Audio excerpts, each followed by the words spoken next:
আসসালামু আলাইকুম। আজকে যে বন্যা কবলিত মানুষরা অসহায় হয়ে গেছে, যে বন্যা কবলিত মানুষরা যেভাবে একটা দুঃসময় ফেস করতেছে, এটা ইন্ডিয়ার বাঁধের পানি যেভাবে ছাইড়া দেওয়া হয়েছে বাংলাদেশের মানুষদেরকে ধ্বংস করার জন্য। আমরা এই স্বাধীন দেশে স্বাধীনভাবে বাঁচতে চাই, স্বাধীনভাবে কথা বলতে চাই।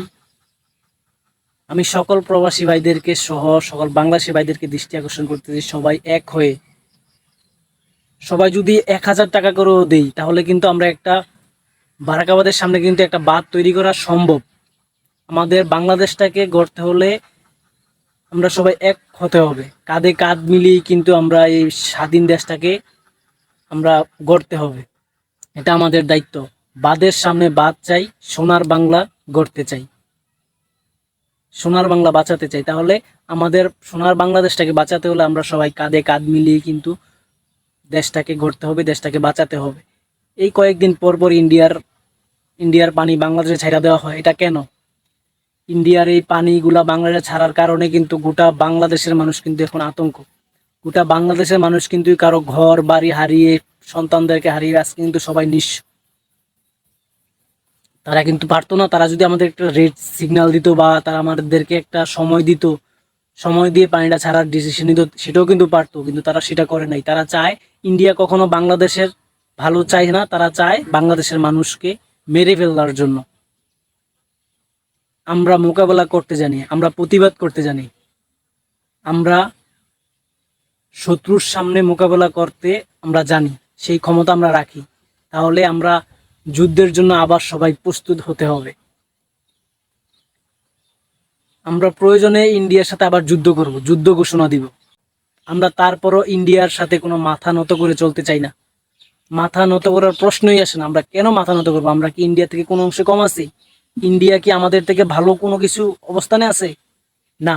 আমরা সকল প্রবাসীরা, বাংলাদেশিরা যদি এক হই, তাহলে আমরা কিন্তু এই ইন্ডিয়ার বারাকাবাদের সামনে কিন্তু একটা বাঁধ তৈরি করা সম্ভব। প্রত্যেকটা মানুষ যদি 1,000 টাকা করে দেয়, তাহলে কিন্তু অনেক টাকা, ইউজ টাকা। এই টাকা দিয়ে কিন্তু আমরা একটা বাঁধ তৈরি করা সম্ভব, গোটা বাংলাদেশের মানুষকে বাঁচানো সম্ভব। এই বাঁধ যদি আমরা তৈরি না করি, তাহলে কিন্তু বাংলাদেশের মানুষকে বাঁচানো যাবে না। এই কয়েকদিন পর পর একটা গজব তৈরি হয়, এই বন্যার পানি ছাইড়া দিয়া মনে করেন যে গোটা বাংলাদেশের মানুষকে মাইরা ফেলা হয়, গোটা বাংলাদেশের মানুষকে নিশ্চয় করে দেওয়া হয়। এইটা আমরা আর চাই না।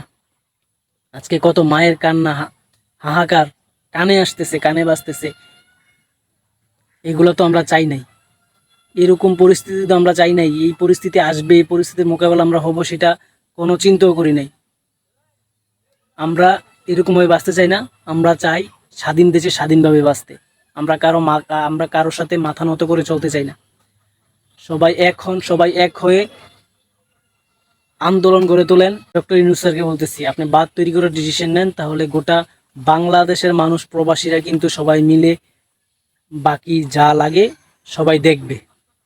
এখন আমরা কয়েকদিন ধরে দেখতেছি অনলাইনে কিন্তু সোশ্যাল মিডিয়াতে প্রবাসীরা, সারা বাংলাদেশের মানুষ কিন্তু এখন বাঁধ তৈরি করার পরিকল্পনা নিয়েছে।